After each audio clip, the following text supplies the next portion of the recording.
వచ్చి 3 వారాలవుతున్నా ఇక్కడ ఏముందో ఎక్స్‌ప్లోర్ చేయడానికి టైం అయితే అస్సలు దొరకలేదు. ఇంకా టైం మన కోసం ఎప్పటికీ ఆగదని ఈరోజు ఈ ఎండలో ముంబై ఎలా అయినా చూసేద్దామని ఫిక్స్ అయిపోయాను. ముంబై ఎండల గురించి ఎంత తక్కువ మాట్లాడుకుంటే అంత మంచిదండి. ఎందుకంటే ప్రతిరోజు ఈ ఎండల్లో నేనొక తందూరి రోస్ట్ అయితే అయిపోతున్నా. ఎనీవే నేనుండేది విక్రోలి వెస్ట్. ఇక్కడ మా బిల్డింగ్ వెనకాతలనే రైల్వే స్టేషన్. ఓలాలో ముంబై మొత్తం తిరుగుదాం అనుకుంటే మీరు మీ ఆస్తులైతే అమ్మేసుకోవాలి.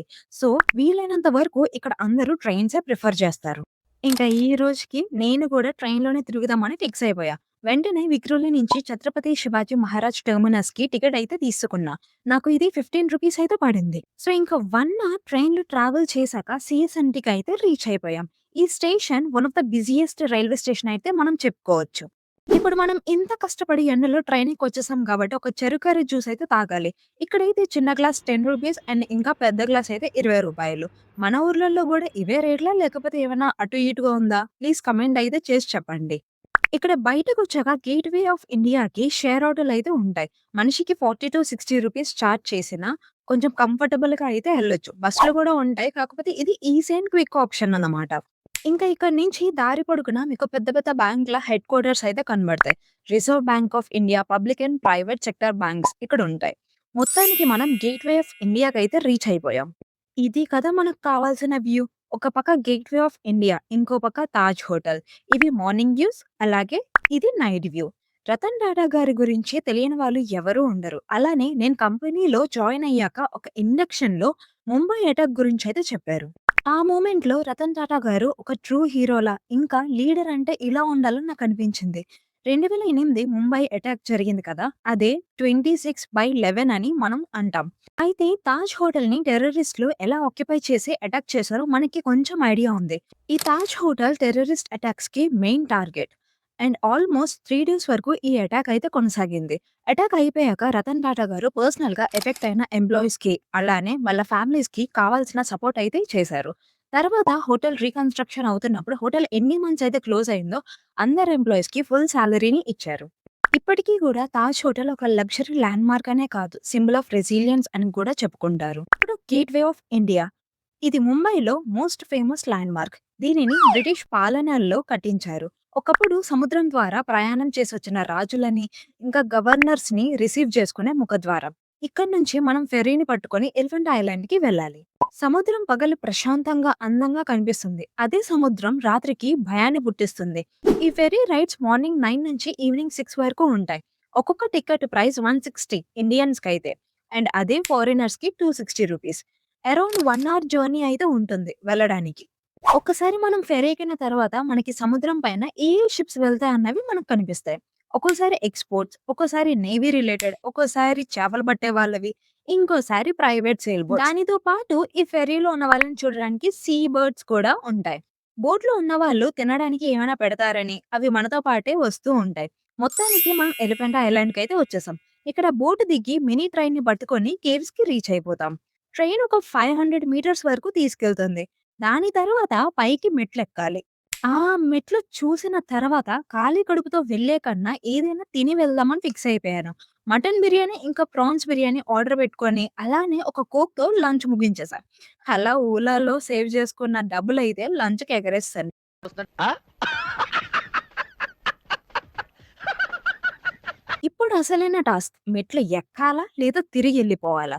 కానీ ఇక్కడ ఈ మేకను చూసి ఖచ్చితంగా పైకి వెళ్దామని అయితే ఫిక్స్ అయిపోయాను.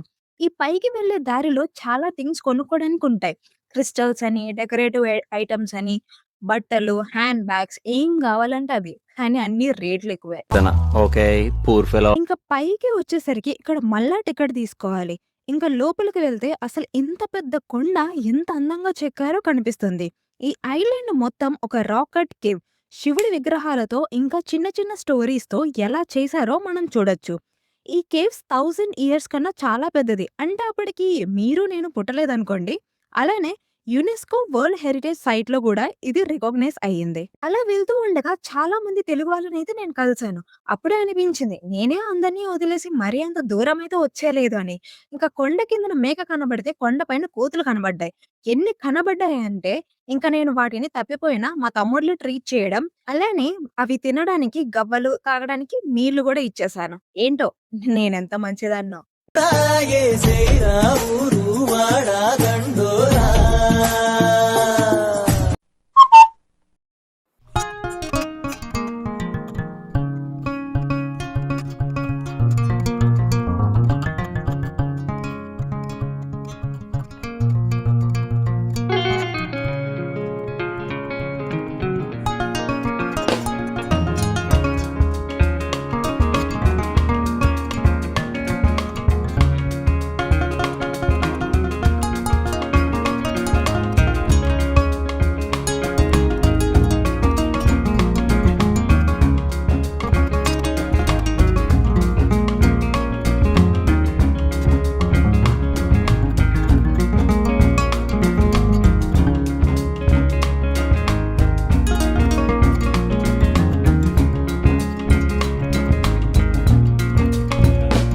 ఇంకా ఎలా అయితే వచ్చామో అలానే మొత్తం చూసి 6 లోపు వెళ్ళిపోవాలి. లేకపోతే ఫెర్రీలుండవు. సో, అదే మినీ ట్రైన్ పట్టుకొని, అదే ఫెర్రీ ఎక్కి తిరిగి గేట్‌వే ఆఫ్ ఇండియాకి వచ్చేసాం.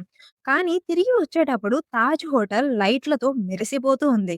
అది చూడడానికి ఎంత బావుంది అంటే, ఏదో ఒక రోజు కష్టపడి అదే తాజ్ హోటల్‌లో ఒక రోజు స్పెండ్ చేయాలని మోటివేషన్ వచ్చేసింది. ప్రపంచంలో ఎన్నో అద్భుతాలు జరుగుతున్నాయి, ఒక నా జీవితంలో తప్ప. ఇంకా గేట్‌వే ఆఫ్ ఇండియా నుంచి బయటకొచ్చేస్తే షేర్ ఆటోలు బోలెడుంటాయి మరీన్ డ్రైవ్‌కి. సో, ఒక ఆటో పట్టుకొని మెరీన్ డ్రైవ్‌కయితే వెళ్ళిపోయాను. ఇక్కడ జనాలు మామూలు రష్ లేదు. కానీ నేను ఒక్కసారిగా సముద్రం చూసాక నా పసి హృదయం చాలా ఎమోషనల్ అయితే అయిపోయింది. అదేంటో సముద్రాన్ని ఎంత చూసినా బోర్ కొట్టదు. నాకు ఈ లైట్స్, ఈ సముద్రం మొత్తం హాంకాంగ్ వైబ్స్ అయితే ఇచ్చాయి. ఇప్పుడు కష్టపడి ముంబై తిరిగేసాం గదా! సో, డిన్నర్ చేసి బయలుదేరదాం అనుకోని గూగుల్ ఓపెన్ చేస్తే దగ్గరలో రామేశ్వరం కేఫ్ అయితే ఉంది. అక్కడికెళ్లి చూస్తే క్యూ ఏమో జాబ్ అప్లికేషన్స్‌కి నిరుద్యోగులు కట్టే క్యూలా అంత పెద్దగా ఉంది. నా వల్ల కాదని ఇంకో రెస్టారెంట్‌కయితే వెళ్ళాను. అక్కడేమో టేబుల్ బుకింగ్ సిస్టమ్ అయితే మ్యాండేటరీ అని అన్నాడు. అప్పుడు నాకు మనసులో ఒకటే అనిపించింది. నేనెందుకు నీ టేబుల్ బుకింగ్‌కి ఎక్స్‌ట్రా డబ్బులు కట్టాలి? హోటల్ చిన్నదైతే ఎక్స్‌పాండ్ చేసి టేబుల్స్ పెట్టు. ఇవన్నీ కాదు అని చెప్పి మెక్‌డానల్డ్స్‌కయితే వెళ్ళాను లాస్ట్‌కి. అక్కడ కూడా జనాలు బానే ఉన్నారు. ఆర్డరింగ్ మెషిన్ గూడా పాడైపోయింది. ఎందుకంటే అంత రష్ ఉంది గాబట్టి. ఇక్కడే అనిపించింది దేవుడు నా పేషెన్స్ ఈరోజు చాలా టెస్ట్ చేస్తున్నారని. కానీ నాకు నేను అనుకున్నా ఏది ఏమైనా ఈరోజు ఈ మెక్‌డీలో మనం తినేసే వెళ్దాం అని. మొత్తానికి నా ఆర్డర్ అయితే నా దగ్గరకొచ్చింది. టేస్ట్ యావరేజ్‌గా ఉన్నా సరే, పస్తులైతే లేం గదా! ఇప్పుడు రూమ్‌కి రిటర్న్ అవుతున్నప్పుడు ఒక్కటే థాట్ వచ్చింది. ఈరోజు చాలా మంచి ప్లేసెస్ చూసా. కానీ ఈ ప్లేసెస్ నేను మా ఇంట్లో వాళ్ళతోనో, నా ఫ్రెండ్స్‌తోనో చూసుండుంటే ఇంకా బావుండేదని అనిపించింది. అప్పుడు డిసైడ్ అయిపోయా. ఏది ఏమైనా వాళ్ళందరిని ముంబై తీసుకొచ్చి దగ్గరుండి అన్నీ చూపిద్దామని. ఈ రోజుకి ఇంక ఇంతే. ఈ వ్లాగ్‌లో గనుక మీకేదైనా నచ్చని మొమెంట్ ఉంటే ప్లీజ్ కమెంట్ అయితే చేయండి. అలానే ఇంకొన్ని వీడియోస్ కోసం ఈ ఛానెల్‌ని ప్లీజ్ సబ్స్క్రైబ్ చేసుకోండి. Thank you.